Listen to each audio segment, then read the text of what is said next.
alors Pape Sané tey jii voilà mu bëri ñu mu jaaxal démarche Diomaye président njiit ba di Bassirou Diomaye Diakhar Faye tey est-ce que comprendre nga ko bu demee ba coalition boo xamante ni Pastef da cee bokk nga jël ñi nga xamante ni voilà dañu xaw a bañ Pastef bañ seen leader dugal leen ci boobu la coalition mooy que soit Pastef day dem wala coalition boobu pratiquement da ngay souhaiter pour que Pastef dem.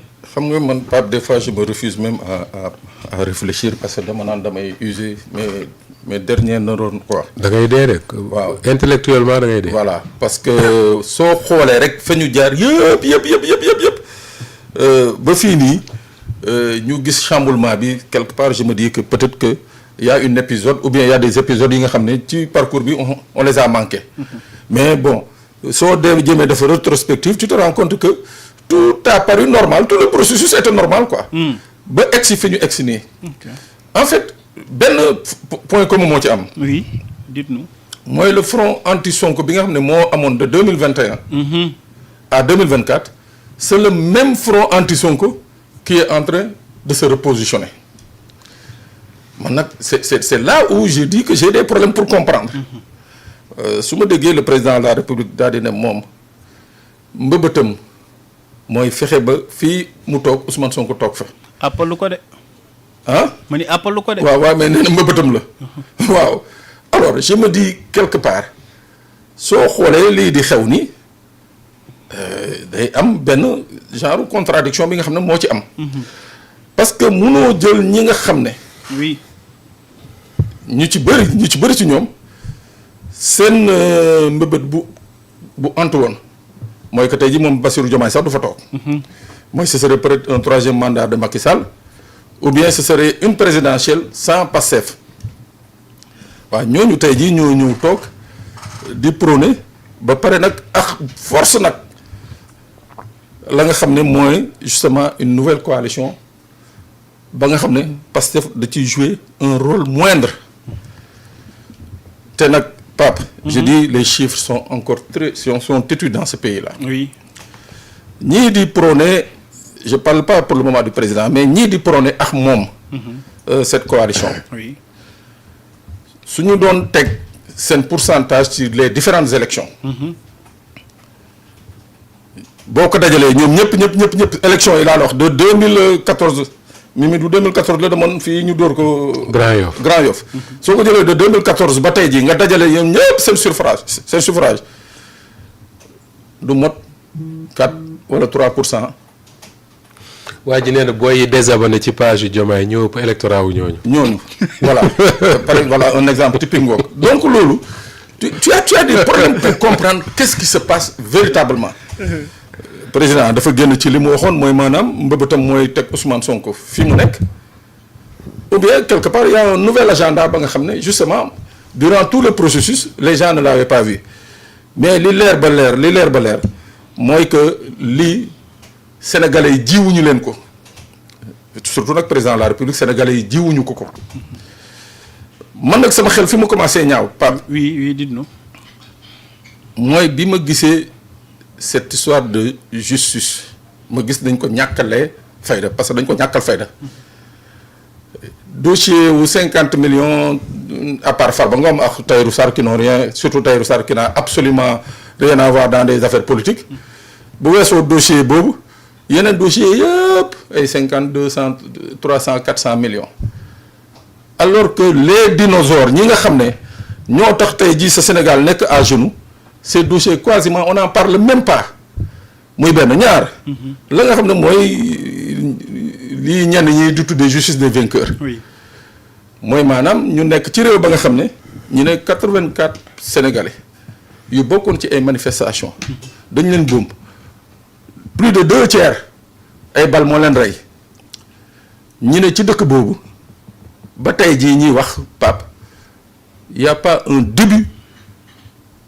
de procédure bu ñu teg pour xool nu ñuy solutionner affaire yooyu te nag loolu man je dis que c'est une responsabilité qui incombe directement au président de la République parce que c'est le président du Conseil supérieur de la magistrature la politique pénale de ce pays moom moo koy définir donc jàpp naa ni que man bi ma gisee ces manquements là oui.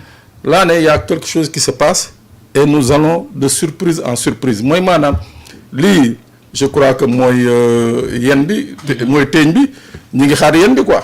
D'accord. non man lii dama jàpp ni rek mooy teeñ bi. D'accord. mais yen bi ñu ngi koy xaar. D'accord. on n'est pas encore au bout de nos surprises. D'accord Georges Nesta maa ngi koy wax léegi tey jii coalition Diomaye président bu doon continuer di exister dafa war a nekk autour du PASTEF mais comment comprendre tey ñuy jël ay détracteurs au PASTEF ak Ousmane Sonko di leen intégrer ci boobu les coalitions ci jamono yoo xamante ni ñenn ñi ngi dox tant que réconciliation. waaw question boobu de xam naa Mimi Touré rek moo si mën a tontu. wala parce que comme wala le président. waaw parce que est-ce que sax je me demande est-ce que le président véritablement Mimi Touré daf koy rendre compte au jour le jour si nit ñi muy recevoir. bu ko wutal lay. oui non wutal ma ko lay. je sais que wax naa la ko fi keroog nee naa la bu Diomaye bëggoon tey Mimi Touré arrêté coalition boobu arrêté recrutement bi.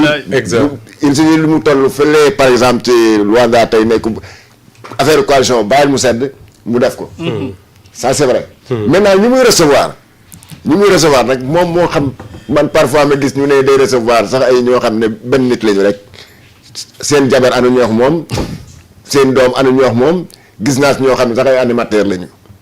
animateur di loué ay baaf yi nii ñu recevoir ko def ko taw. ñooñu mënuñu indil kenn dara.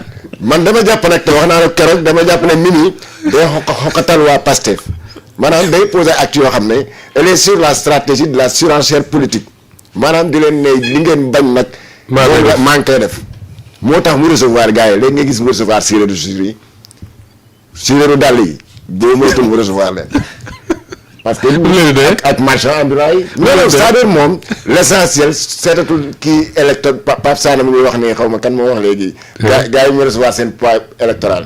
Mimi yoonam nekkul si poids électoral l'essentiel daal nay tegay acte yoo xam ne saa bu mu nee recevoir na Pape Sané nii xolu gars yi di gën a tàng looloo tax mu jóg mais poids électoral moom xam na ko parce que moom su ko mu amul poids électoral donc. Ça c'est pas son problème c'est le cadet de ses soucis l'essentiel daal day xeex psychologiquement ak waa PASTEF gën leen a découragé gën a tax waa PASTEF malheureusement waa PASTEF retourne tout contre Diomaye di ko traité de tous les noms di ko traité de tous de traître di ko wax waa Ndiaganiao sax lu leen nekk chaque jour ñu wax ko waa Ndiaganiao ba beneen nit waa Ndiaganiao ngeen tax saay ngeen bëgg ñu jël ngeen yéen waa Ndiaganiao ay traître nga loolu ñoom fan lañ ko teg seen yoon nekku ci ñoo xam ne duñu seen yoon nekku si benn nit ngeen amal problème mais wax ne nag benn nit boobu bu leen jël les 62 000 personnes Ndiaganiao waa bu leen def ay traître bu loolu weesoo man bu reetaan bu loolu weesoo man pour aller plus loin man jàpp naa ne que histoire de cette coalition là ce n'est que la face visible de l'iceberg. mais bien sûr war na am beneen problème te beneen problème lu gën a tax mbir mi toll fii diñ doon wax léegi le manque de communication moo indi biñ doon wax nii manque de communication boobu tax na ba li ñu jël comme qui devait être c'est pas une petite affaire est devenu toute une montagne parce que tout simplement ñi nga xam ne ñoo xam véritablement maanaam les ñaari ponkal yi muy Diomaye Ousmane Sonko yaakaar naa bëriwuñ si biir Pastef ñu expliquer dëgg lan moo ñu jotale mais je ne pense pas que ce soit la coalition. non la coalition ce n'est que bon c'était qu'un truc politique mais war na am leneen de plus sérieux que ça parce que il faut te poser une question qu'est-ce qui a changé entre bi Diomaye di wax ne si biir palais en recevant les journalistes.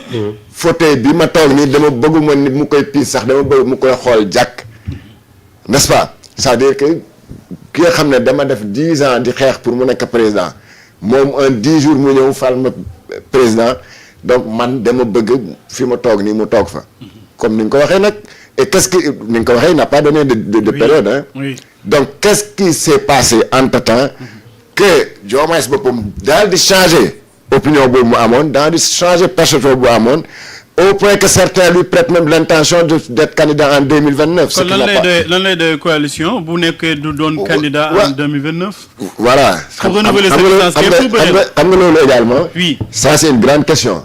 lan la ko doyee. oui lan la ko doyee bon man am naa suma interprétation. lan la wax suma interprétation mooy lan bon ça peut arriver ça arrive parfois parce qu'on l'a vu un président parfois il a besoin d'un appareil politique am bii naturellement c'est le PASTEF. Oui. Parce que PASTEF moo ko indi fu mu nekk. effectivement. En tout cas moo soutenir sa candidature en dehors même de Diomaye président mais peut-être qu'est-ce qui s'est passé au point que moom mu toog ba xalaat ne Pastef mi mënatuma ko contrôler bon il peut pas le contrôler naturellement parce que Ousmane Sonko moo koy contrôler. léegi est-ce qu'il veut se faire sa propre force politique bi nga xam ne fu mu joxoñ gars yi dem fa loolu la may niroon. mais boo amee force politique da nga war am un but derrière lan moo war a doon le but. waaye bon xanaa bu demee bés kanam. nañ ko xam local la ngi ñëw parce que local laa ngi ñëw. te gis nga je te rappelle que. Georges Nesta xam nga ni ku bokk local moom sa xel moom ci présidentiel la jóg. évidemment waaw moom waaw léegi. sinon comme on dit l'appétit vient en mangeant. non kan moo koy wax fii Awa Diop Ndiaye boo ko doon wax pale boo fa duggee jinne bi fa nekk day soppi mais jinne boobu am na de jinne boobu ça s'appelle le pouvoir nguur la tudd boo fa toogee c'est tu n'es plus le même. wallaay dëgg dootoo nekk le même. dégg nga donc day changer day daal di gis que ne certainement il a de ses conseillers loo xam ne duñ ko conseiller ne ko fexeel ba jóge fi en 2029 jox Ousmane Sonko nguur gi.